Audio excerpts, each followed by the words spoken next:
Diálogo Nacional. Apoio Nestlé. 90 anos de grandes emoções. 90 anos de Brasil. E CIEE. Há mais de 4 décadas abrindo portas para as novas gerações.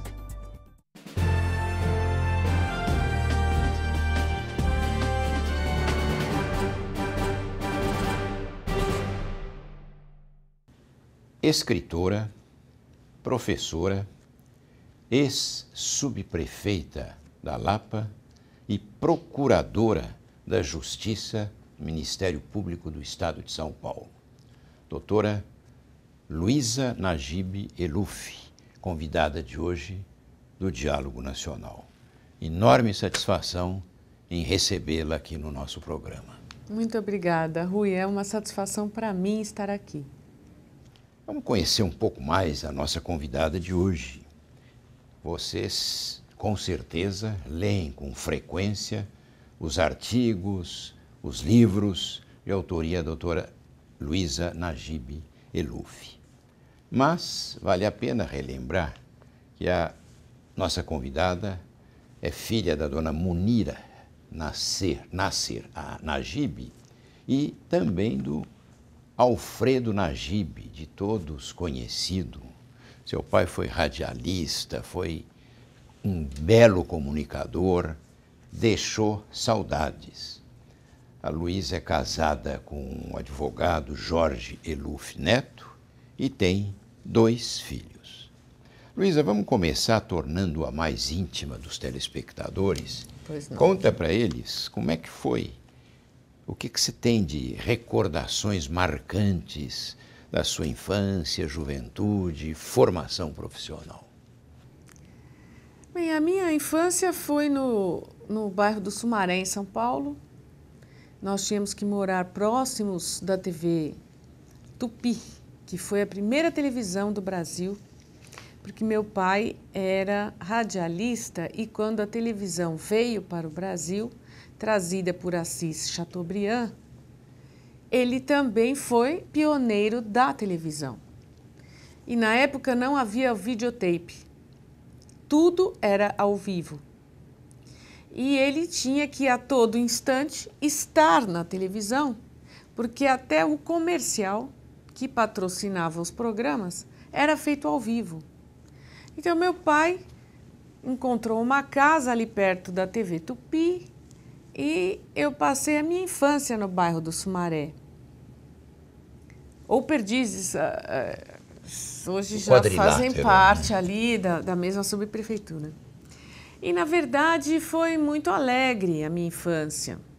Depois o meu pai, depois de 10 anos que eu era nascida, o meu pai resolveu mudar de profissão.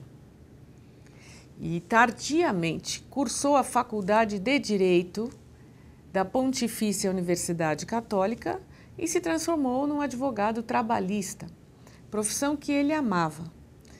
Aí pudemos mudar para uma casa um pouco mais distante da TV Tupi. Fomos parar no bairro do Jardim das Bandeiras. E a minha profissão, hoje, de procuradora de justiça, resulta de uma forte influência do meu pai. Meu pai era fanático pelo direito. E ele passou isso para os filhos. Ele sempre dizia que ser advogado era a melhor coisa do mundo. Tanto que ele jamais tirava férias. O prazer dele era estar no escritório. Então ele influenciou, ele teve 4 filhos, 3 deles cursaram direito. Mas a única que seguiu a profissão fui eu. E hoje sou procuradora do Ministério Público, já podendo me aposentar. Tenho muita saudade do meu pai, mas dou graças a Deus de ter minha mãe viva. Você, evidentemente, como todos os que cursam as faculdades de Direito, tornam-se bacharéis em Direito. E depois tem aquele universo pela frente, delegado de polícia, advogado, magistrado ou membro do Ministério Público, né? Diplomacia. O que a atraiu, Luísa, para o Ministério Público? Eu sempre quis ser promotora e procuradora de justiça. Quando eu vislumbrei, já no primeiro ano da faculdade do Largo de São Francisco, onde eu cursei os 5 anos de Direito, eu senti que a minha vocação era para o Ministério Público, porque é a instituição que defende a sociedade e que tem um grande leque de atuações.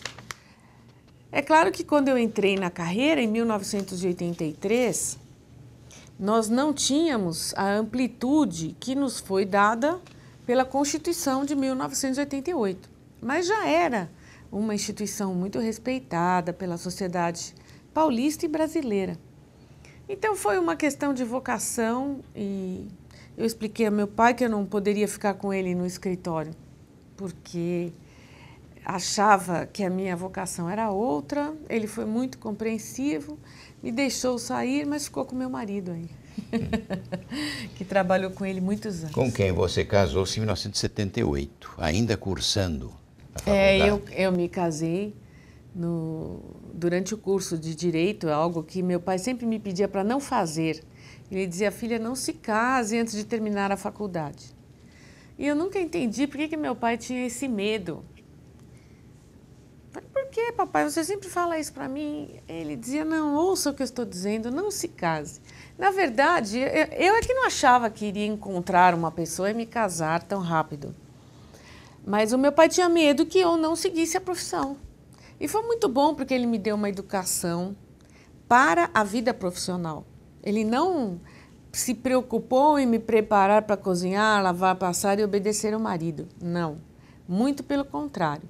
E na época isso era extremamente moderno, porque ainda a maioria das famílias criava as filhas direcionadas para o casamento. E fim. E graças a Deus comigo não foi assim. Também não sei se meu pai, se tivesse agido de outra forma, se eu teria seguido um outro futuro, se eu teria ficado uma senhora do lar. Não sei. É impossível saber. Mas que eu não tinha tendência nenhuma para me contentar com as prendas domésticas, que, aliás, eu acho ótimas.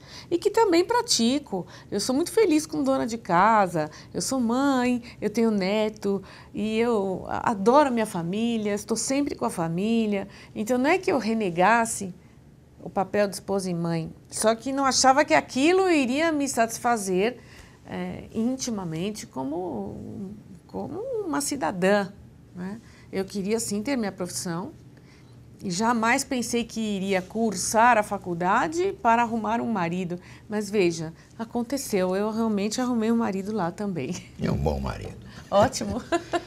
Luísa, você entrou então, quer dizer, prestou concurso, foi aprovada, ingressou no Ministério Público, e daí o que aconteceu na carreira? Carreira difícil do Ministério Público.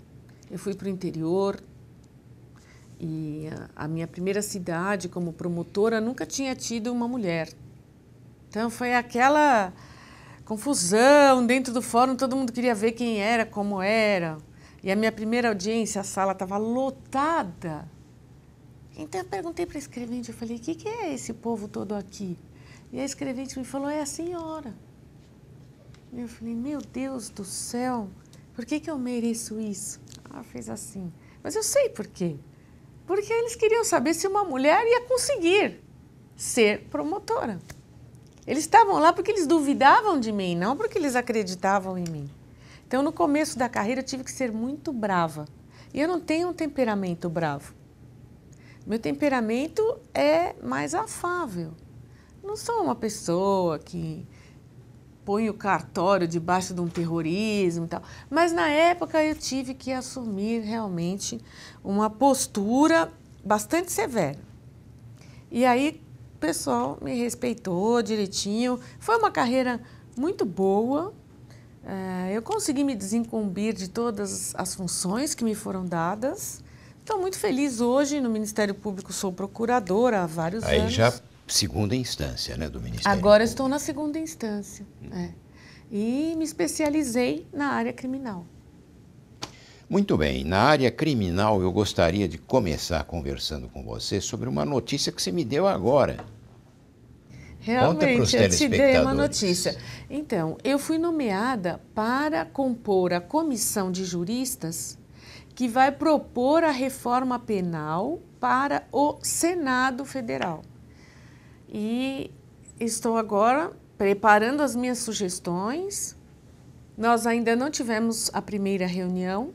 A comissão é presidida pelo ministro Gilson Dipp, do Superior Tribunal de Justiça, e composta de mais 13 membros. No total são 15. Da mais alta qualificação, então eu estou entusiasmadíssima para esse trabalho. Que bom. O nosso atual Código Penal tem muitas imperfeições ou está desatualizado? Ele é antigo, é de 1940, e desde lá para cá, várias alterações pontuais ocorreram. E hoje o Código, principalmente na sua parte especial, é uma colcha de retalhos. Eu acho que nós temos uma função de harmonizar o sistema de penas, a gradação, de adequar ao país do segundo milênio que nós vivemos e de também pensar um pouco no futuro, com vistas a essa rapidez com que a nossa sociedade atual se comunica e se transforma. Eu acho que vai ser um desafio interessante. Doutora Luísa Najib Eluf, que é hoje a convidada do Diálogo Nacional, estamos conversando sobre a vida e a obra da doutora Luísa como procuradora do Ministério Público do Estado de São Paulo, escritora, ela foi também subprefeita da Lapa e também membro agora da Academia Paulista de Direito, cuja posse eu tive a oportunidade de assistir. Ela ocupa a cadeira cujo patronato é da saudosa professora Esther de Figueiredo Ferraz. Exatamente. Mas, doutora Luísa, vamos falar um pouquinho também sobre a Lei do Assédio Sexual, que a senhora, em 2001, foi responsável por ela. Como é que surgiu necessidade e depois ela se transformou em lei? Bem, então vamos esclarecer.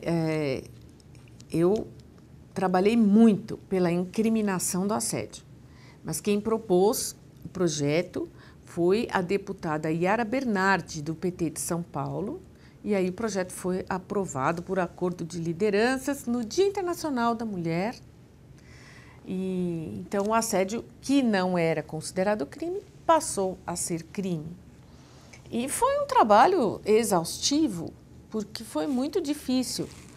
No começo, quando eu comecei a falar desse assunto, 10 anos antes, em 1991, na Comissão de Reforma do Código Penal, que foi nomeada pelo Poder Executivo, na época pelo então ministro da Justiça, Maurício Correia, dentro desta comissão, eu propus a incriminação do assédio e foi como se eu tivesse dito uma barbaridade, porque a reação contrária foi muito grande. Tanto que não constou do relatório desta primeira comissão, mas que também não vingou. Aquela proposta foi enterrada. E a primeira vez que eu falei em assédio sexual, os juristas da comissão e principalmente o nosso presidente à época, que era o ministro Evandro Lins e Silva, já falecido, ele me dizia: Luísa, mas isso é a importação de uma ideia americana, que não tem nada a ver com o Brasil. E eu dizia: ministro, pelo amor de Deus, o assédio sexual acontece em todos os países patriarcais, dentre os quais o Brasil.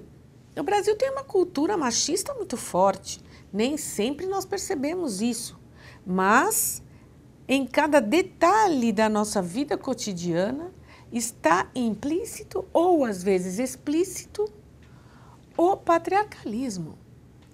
E é isso que leva um chefe, por exemplo, a assediar sexualmente uma secretária impondo-lhe uma prestação sexual sob ameaça de demissão. Isso é muito grave. Quase que um crime hediondo, né? Exatamente. É um crime, é tão antiético que hoje é crime isso. Na época não era. Mas uma grande vitória foi ter conseguido já colocar o assédio sexual no Código Penal.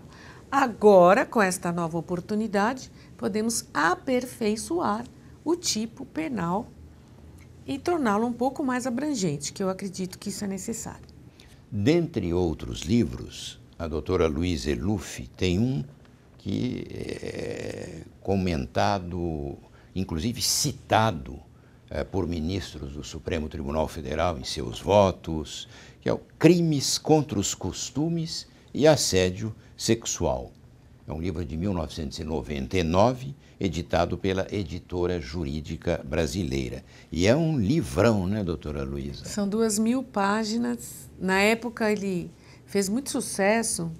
E continua na atual, né? Inclusive em faculdades de medicina, não apenas nas faculdades de direito.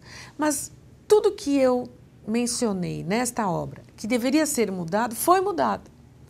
E nós agora tivemos a última alteração dos crimes sexuais, inclusive o nome do título passou a ser Crimes contra a Dignidade Sexual. O título, eu digo, do Código Penal, né?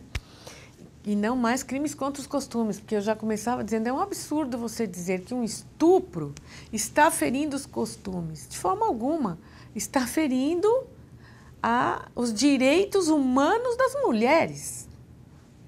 E agora a sua dignidade, mas não os costumes. Não é assim, a gente não tem costume de estuprar. Quem estupra fere um costume, não. Está ferindo os direitos da mulher, sobre seu corpo, sobre a sua livre determinação, né? E aí, então, isso tudo foi mudado. Agora eu precisaria atualizar meu livro. Mas como nós vamos de novo mudar o Código Penal, então eu vou aguardar um pouco.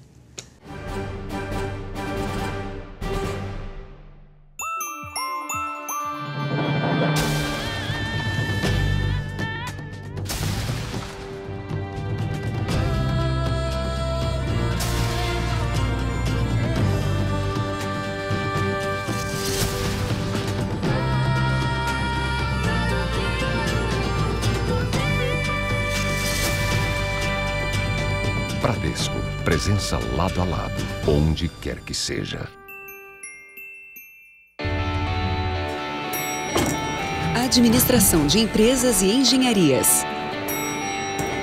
Comércio Exterior e Direito. Comunicação Social, Tecnologia da Informação e outras carreiras. Inscreva-se no Banco de Talentos do CIE e suba alto como mais de 11 milhões de antigos estagiários.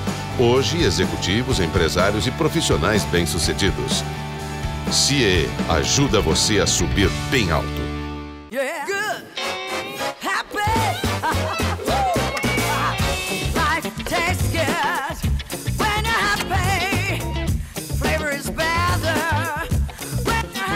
Descubra Nescafé Dolce Gusto, a solução perfeita para desfrutar o melhor expresso, expresso intenso, café lungo, cappuccino, chocotino, latte macchiato.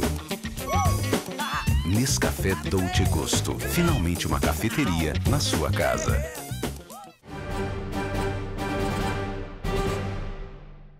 Nós hoje estamos recebendo a Procuradora da Justiça do Ministério Público aqui do Estado de São Paulo, a doutora Luísa Najib Eluffi. Doutora Luísa, vamos falar um pouquinho também, aliás, para encerrar o tema, a gente nunca encerra, né?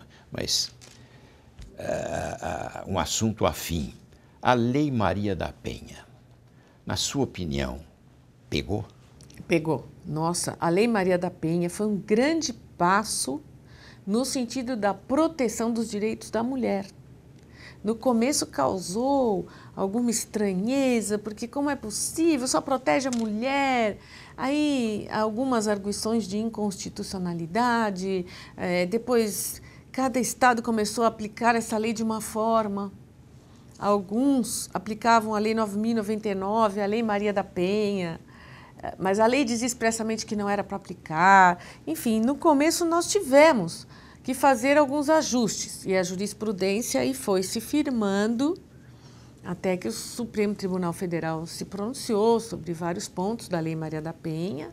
Temos já em todo o Brasil praticamente uniformizada a aplicação da lei e as mulheres têm uma proteção agora muito maior contra a violência doméstica, que é uma calamidade pública no Brasil. A cada 10 minutos, uma mulher é espancada dentro da sua própria casa. E a cada 2 horas, uma mulher é assassinada. Normalmente pelo seu marido, namorado ou ex-marido, ex-namorado. O lugar perigoso para a mulher não é a rua, é o domicílio dela. E muitas vezes as pessoas dizem, mas você é mulher, está estudando à noite, faz faculdade à noite. Muitas moças esforçadas, né, que têm que trabalhar durante o dia todo, frequentam um curso noturno da faculdade. E os pais desesperados, são 11 horas de carro. Não tem problema. Não é perigoso para a mulher. As estatísticas mostram que quem morre no espaço público é o homem. É o homem. 80% dos homicídios é praticado contra homens e não contra mulheres. No espaço público. Mas dentro de casa, aí sim o perigo é para a mulher. Vejam que situação difícil. Por isso a Lei Maria da Penha veio proteger o gênero feminino desse tipo de agressão que muitas vezes ficava oculta. Não saía das 4 paredes da casa. Porém, atualmente, já com as delegacias de defesa da mulher, que foram um grande passo no sentido da proteção física e psicológica da mulher, nós temos já um aparato estatal e um arcabouço de leis que pode trazer à mulher uma proteção mais eficaz. Embora ainda não tenhamos conseguido acabar com essa violência que é lamentável e parece se perpetuar devido aos padrões machistas da sociedade. E eu queria dizer para você que, na grande maioria das vezes, o homem bate na mulher por ciúme, por possessividade. Essa mulher é minha, o que você está fazendo na rua?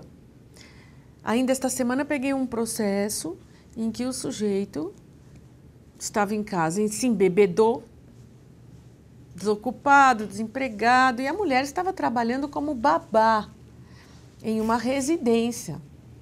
E aí, quando ela chega em casa, o sujeito que já tinha ficado ali bebendo e maquinando que ela poderia não estar trabalhando, que ela poderia estar com outro e tal, criou uma fantasia de tal maneira que quando ela entrou em casa, ela foi recebida a faca pelo marido e morreu. E vejam que esse tipo de crime não é tão incomum. É assombroso que alguém faça uma coisa dessas. Mas eu trabalho atualmente, e sempre trabalhei na área criminal, eu rezo para o dia que não terá um processo desse sobre a minha mesa. Mas esse dia não chegou. A grande maioria dos homicídios praticados contra a mulher é homicídio passional. E o sujeito acha que não precisa nem comprovar se tem outra ou não tem. A mera suspeita é o suficiente para que ele mate a mulher. Então, a nossa situação, das mulheres no Brasil, ainda é muito delicada e precisa de muita luta. E eu acho que é preciso que as varas de violência doméstica sejam criadas em todo o país, em todas as cidades, e que as delegacias de defesa da mulher estejam aparelhadas suficientemente para proteger de forma real e não fictícia a integridade física das mulheres ameaçadas pelos seus parceiros. As mulheres no Ministério Público são discriminadas? Já foram. Atualmente, eu acho que isso está acabando. A gente não ouve mais observações pejorativas com relação à capacidade da mulher, porque é mulher e está querendo exercer uma função de homem, né? Isso acabou. Eu não ouço mais. Mesmo porque a própria sociedade também mudou e o Ministério Público não é algo destacado do meio social. Ele é composto de pessoas pensadas da sociedade, escolhidas por concurso, que entram na carreira com seus padrões culturais, que são os padrões absorvidos da convivência familiar e do restante da sociedade. Quando você consegue controlar a discriminação, preconceito de forma geral, dentro do grupo social, você também combate esse preconceito dentro das instituições. Então, hoje temos mulheres no Ministério Público, um ambiente absolutamente confortável e respeitoso, evoluiu bastante, não era assim no começo, mas eu acho que esse problema lá dentro não existe mais.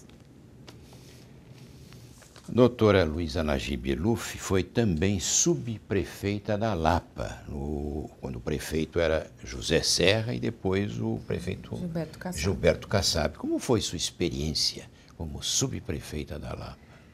Eu achei maravilhosa. Eu gosto muito de trabalhar pela cidade, principalmente a cidade de São Paulo, que é a minha cidade, o local onde eu nasci, cresci e que eu gostaria de ver transformada.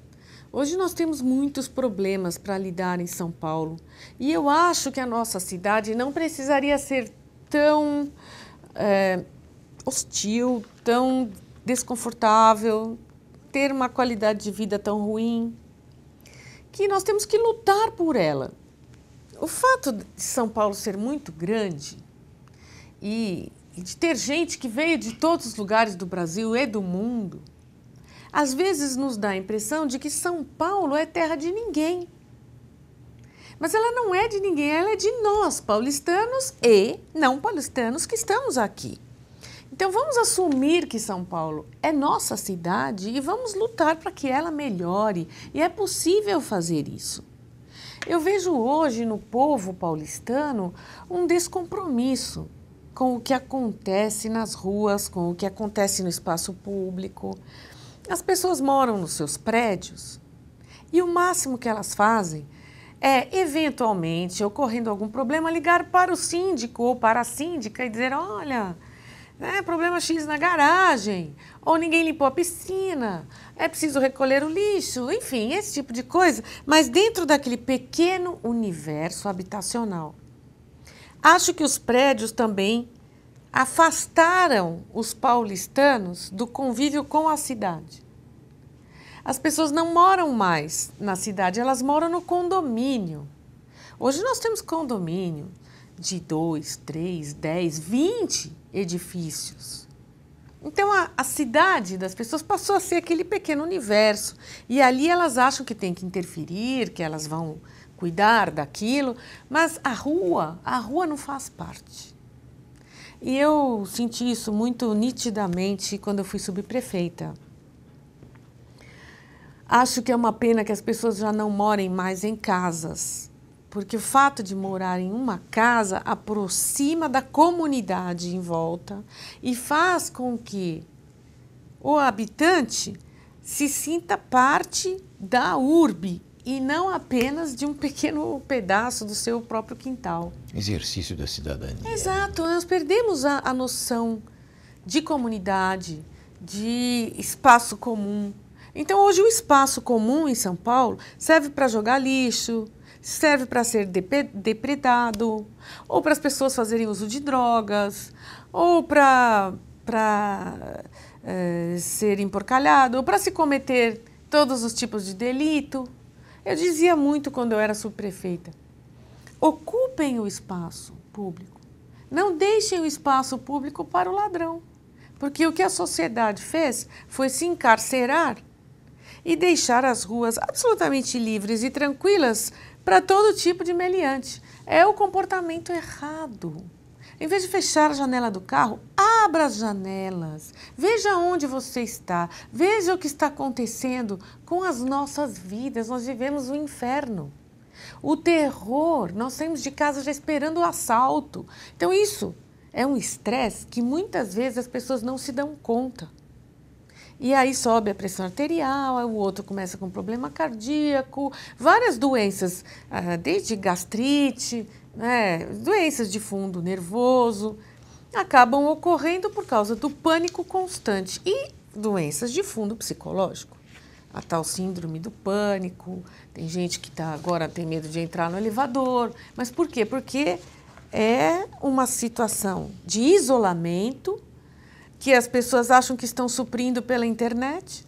Elas estão lá na rede social, mas elas estão sozinhas. E esse isolamento também não é percebido. Eu queria ver o povo paulistano nas praças. E eu queria ter criado muitas praças, mas eu criei 27 durante a minha gestão. Pequenas praças.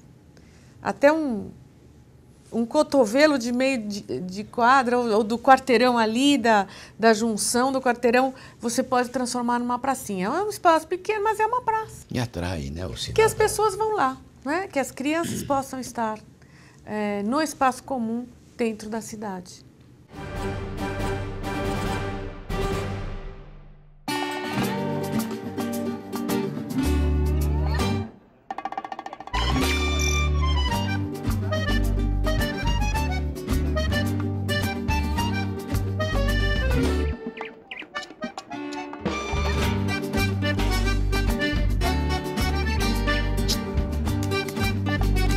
Chegou La Fruta Nestlé, naturalmente gostosa.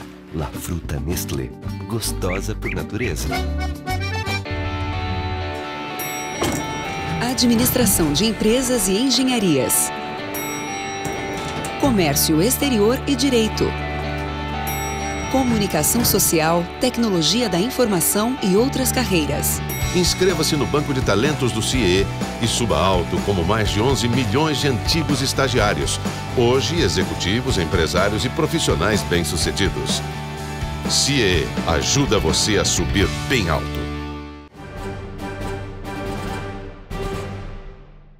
O Alexandre Altenfelder vai nos dar agora a boa notícia desta semana, diretamente da redação do Diálogo Nacional.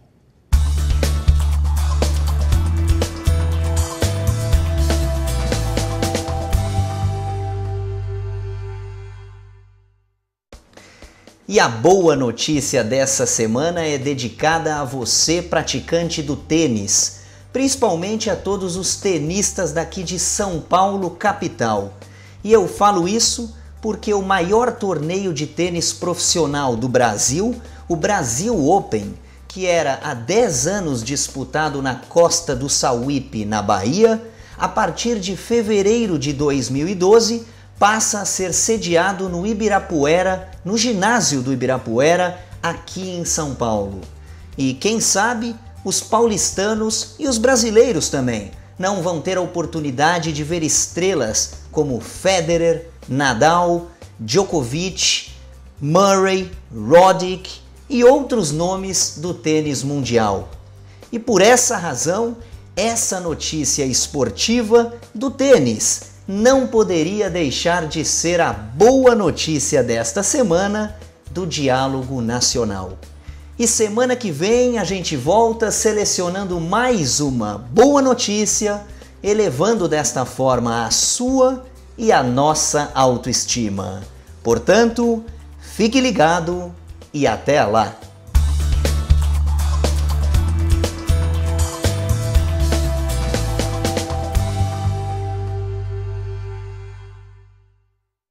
O Diálogo Nacional hoje tem a satisfação de receber a Procuradora da Justiça do Ministério Público aqui do Estado de São Paulo, doutora Luísa Najib Eluf. Doutora Luísa, os jornais de hoje é dia 29 de setembro, data que nós estamos gravando o programa 696 do Diálogo Nacional. Mas parabéns, Rui. Os jornais de hoje publicam como manchetes de primeira página: o Estado de São Paulo. Sob pressão, o Supremo Tribunal Federal mantém poder de investigação do Conselho Nacional de Justiça. A Folha de São Paulo. A cúpula da Justiça nos estados tem 35 investigados. E o subtítulo: Supremo Tribunal Federal adia decisão sobre a ação que tenta limitar poderes do Conselho Nacional de Justiça para punir magistrados. E na coluna da jornalista Mônica Bergamo, ela informa que, conversando com a corregedora do Conselho Nacional de Justiça, a ministra Eliana Calmon, a ministra Eliana Calmon disse que as declarações dela não foram ofensas a todos os juízes, mas ela não abre mão de proteger a magistratura dos, entre aspas, bandidos infiltrados. E o Diário do Comércio de hoje também, Supremo Tribunal Federal busca consenso para limitar Conselho Nacional de Justiça. E a notícia de que o Conselho Nacional de Justiça, nos últimos 6 anos, aplicou 50 condenações que incomodam os que não querem vigilância aos magistrados. A senhora, como uma procuradora da Justiça, uma mulher independente, corajosa, extremamente equilibrada, o que a senhora pensa disso tudo? Eu penso que é muito possível harmonizar os interesses aí. Ninguém quer magistratura atuando mal, também ninguém quer corregedoria atuando mal. Por outro lado, partir do princípio de que as corregedorias dos estados não teriam condições de cuidar da lisura dos seus membros, eu acho que é diminuir a capacidade dos tribunais de justiça. Na verdade, o Conselho Nacional de Justiça não existia no Brasil até 2004. Ele foi criado pela reforma do Judiciário, que teve uma série de alterações positivas para a justiça no Brasil. Uma delas foi a criação do Conselho Nacional de Justiça. Ocorre que as corregedorias que trabalham nos tribunais estaduais, elas têm a sua função, que é justamente essa, de investigar eventuais notícias de falhas por parte dos magistrados. Então, essas corregedorias, assim como o Ministério Público também tem a sua, elas costumam trabalhar bem. Nós não podemos partir do pressuposto que essas corregedorias não punirão. Nós temos que partir do pressuposto contrário, de que elas estão aí, foram formadas para trabalhar e mostram resultados bons. Ocorre que, havendo falha da corregedoria, aí é preciso, então, que o Conselho Nacional de Justiça, através da sua própria corregedoria, intervenha. E não acho difícil que se chegue a um consenso com relação a isso. Hoje, como é que a coisa está? O Conselho Nacional de Justiça, através da sua corregedoria, ele pinça alguns casos dentro do país e passa a fazer esse julgamento. Não existe uma regra.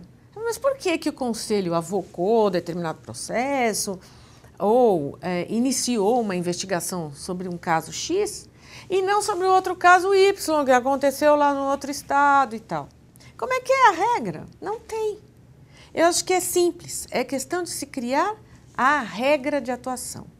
As corregedorias dos estados, que são as incumbidas de cuidar de todo e qualquer notícia de má atuação dos membros do Tribunal de Justiça, assim também como os membros do Ministério Público, ela tem que ter um voto de confiança por parte, inclusive, do Conselho Nacional de Justiça.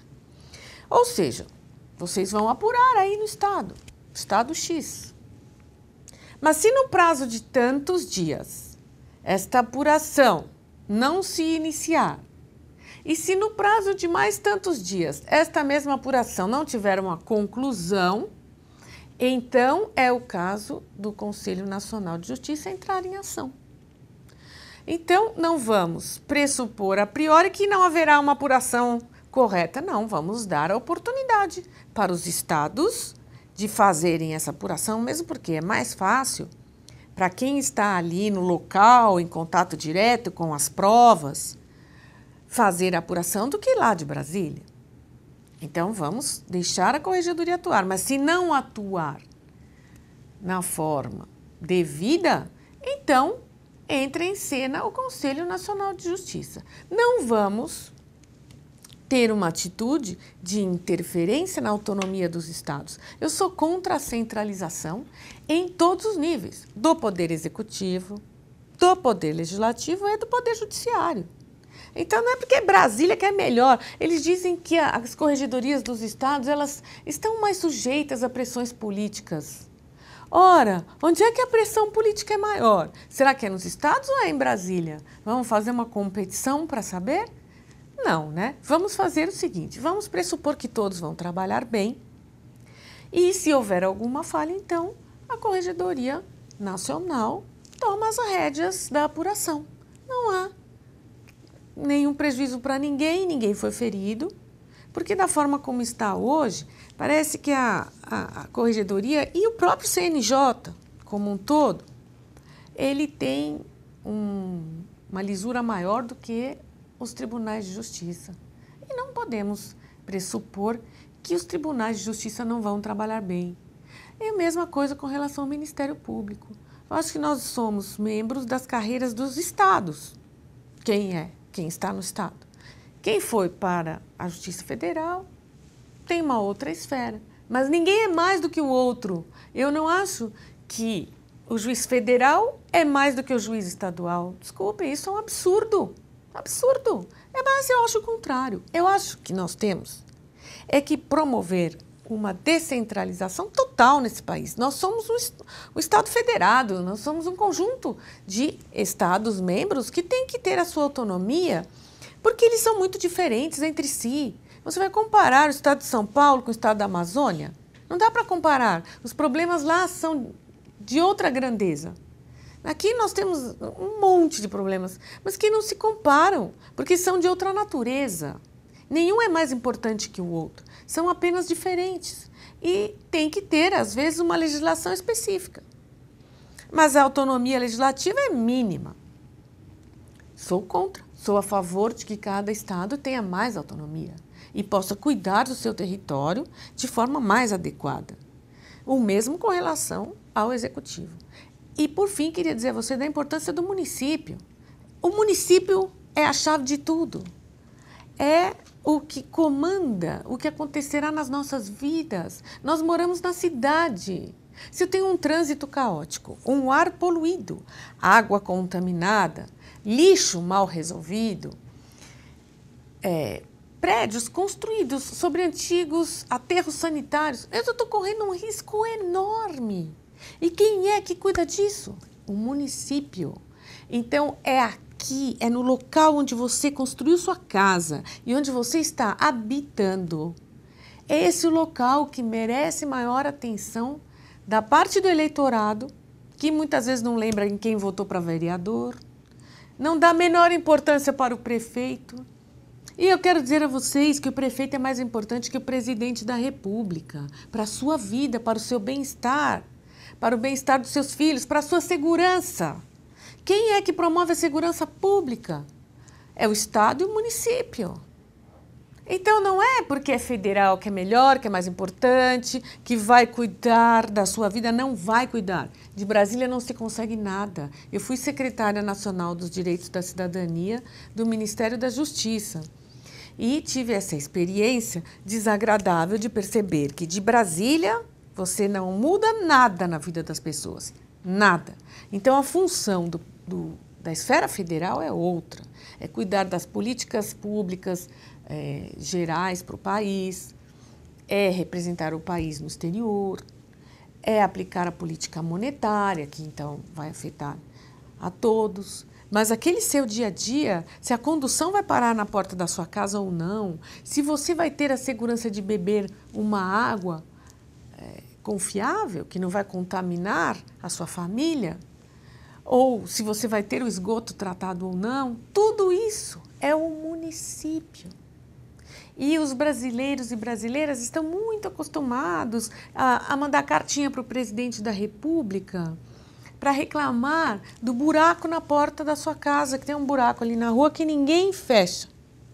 É a prefeitura que cuida disso. E nas grandes metrópoles, a subprefeitura. Mas escrevem carta para o presidente. Então é uma falta de esclarecimento. E eu acho que essa história de Conselho Nacional é muito bom, é muito importante, mas não é mais do que o que acontece no Estado, não é mais do que o círculo da nossa cidade. O que está mais próximo de nós é aquilo que mais nos afeta.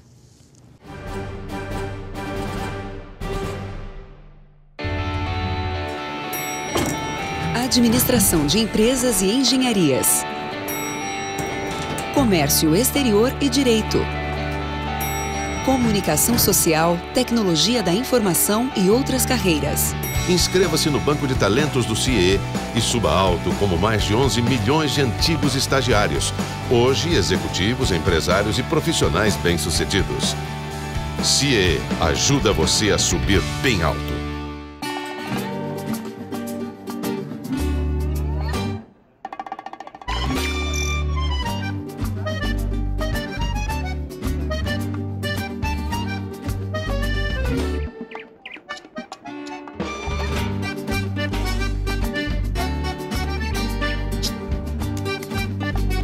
Chegou La Fruta Nestlé, naturalmente gostosa. La Fruta Nestlé, gostosa por natureza.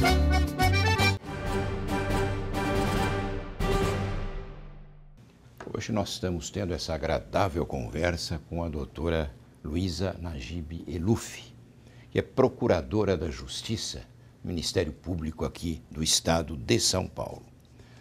Eu dizia dos livros publicados já de autoria da doutora Luísa. Um deles, mencionamos Crimes contra os Costumes e Assédio Sexual. Em 2002, ela publicou A Paixão no Banco dos Réus. Em 2005, Retrato, um romance jurídico. E, recentemente, Matar ou Morrer, o caso Euclides da Cunha. Doutora Luísa Najib Eluf, em 2000, recebeu também o prêmio de Mulher do Ano na área jurídica, concedido pelo Conselho Nacional da Mulher. Doutora Luísa, voltando para o local em que a gente vive, como a senhora bem mencionou, o município.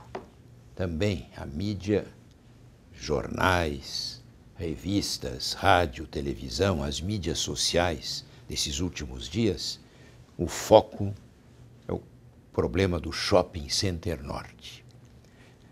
E tudo isso tem a ver com meio ambiente urbano, com poluição atmosférica, provavelmente até com violência urbana. A senhora que foi prefeita, subprefeita da Lapa, este tema do Center Norte, sem entrar no detalhe do tema, como prefeita de um distrito de São Paulo, como é que a senhora encara isso? É um problema muito comum na cidade de São Paulo, porque no passado nós tínhamos aterro sanitário na periferia da cidade. E era muito lixo que era jogado. E, na verdade, a cidade foi crescendo. E essas áreas que ficavam mais afastadas, depois passaram a ser ocupadas com uma velocidade muito grande. E esses locais onde o lixo era despejado, eles acabaram ficando, em alguns locais, indelevelmente contaminados. E essa contaminação, ela permanece durante muitos anos no subsolo. E pode até afetar a água que nós bebemos, o lençol freático da cidade. Então, o que acontece? Nesse caso do Center Norte, havia ali um lixão e depois a cidade cresceu, fizeram um shopping. E não é só sob o Center Norte. Eu acredito que outras áreas nas redondezas do shopping também podem estar contaminadas. E talvez haja até edifícios residenciais. É preciso fazer uma inspeção ampla na região, porque aquela poluição ela penetra no solo e forma uma mancha que se espalha.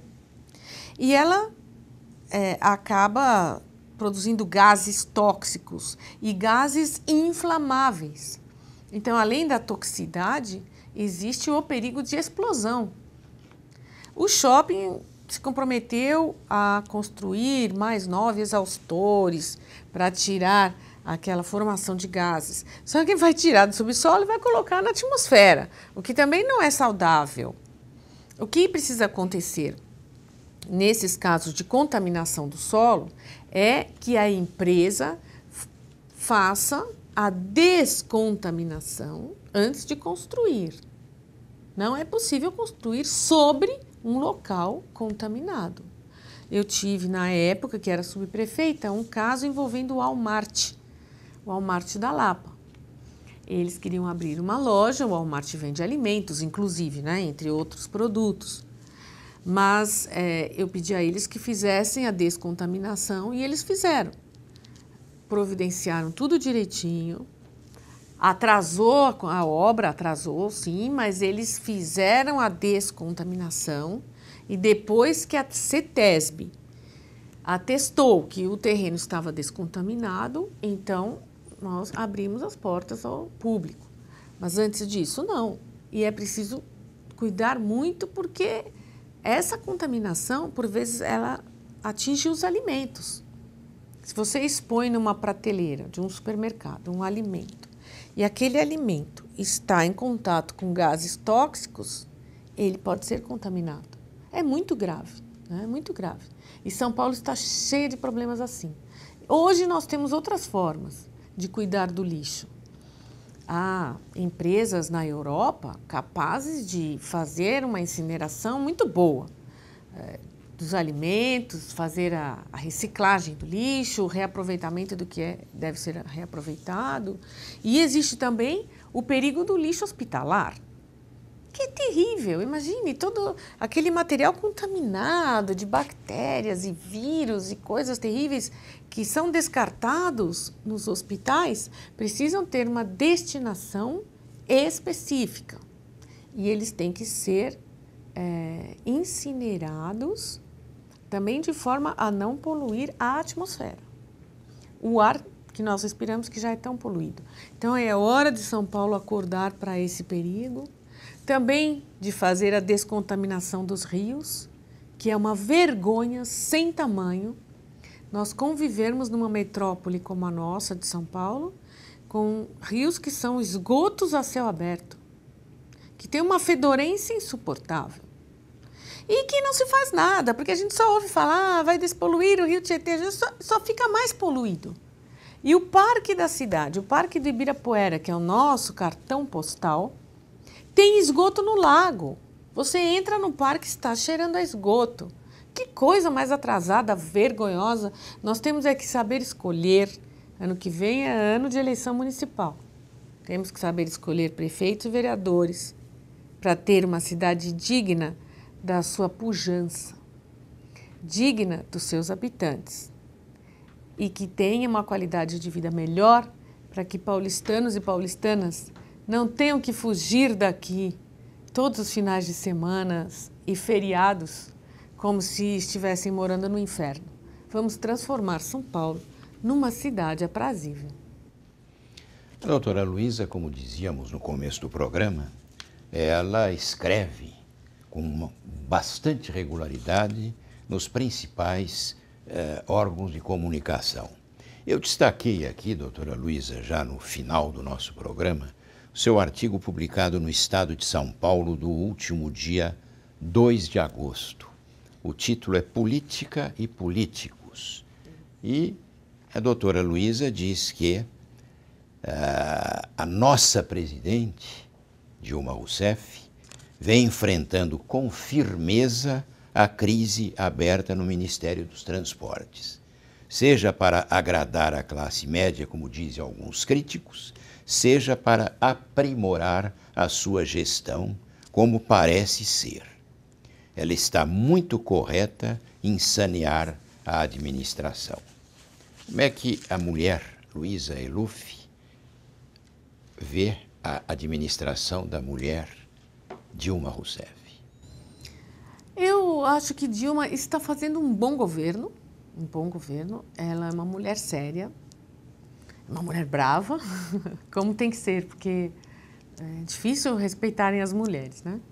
E ela é uma pessoa que tem muito nítido para ela mesma quais são os objetivos que ela quer alcançar. Então, isso é muito bom. É importante que ela faça faxina, sim, né? Que ela limpe o governo dos corruptos, mas a sua administração, claro, não se limita a isso. É muito importante termos uma mulher, a primeira mulher, a assumir a presidência da República no Brasil. Eu estou feliz porque estamos com uma mulher que está honrando o gênero feminino. Está fazendo muito bem para nós mulheres, está dando um novo ânimo para a vida até das crianças, das meninas, que conseguem enxergar uma perspectiva profissional mais alvissareira do que, por exemplo, no meu tempo. No meu tempo de criança, as mulheres não tinham nem um campo profissional muito favorável além do magistério. E eu dizia para minha mãe, não quero ser professora porque professora ganha tão mal. Aí ela falava, o que você quer ser? Eu falei, alguma coisa que seja carreira de homem, porque lá se ganha bem. Então, eu hoje fico feliz de ver que as carreiras de mulher estão mudando, que toda carreira, qualquer carreira, é carreira de mulher, e que a nossa presidenta está fazendo um bom governo para o bem dos brasileiros. Tivemos, assim, a oportunidade de rever e ter essa agradável conversa com a doutora Luiza Najib Eluf, procuradora da Justiça aqui do Ministério Público do Estado de São Paulo. Cumprimentos pelo seu trabalho, equilíbrio, coragem cívica e, acima de tudo, pertinácia em tudo que faz. Muito obrigada, Rui. Parabéns a você também. Cumprimentos. E até o nosso próximo programa.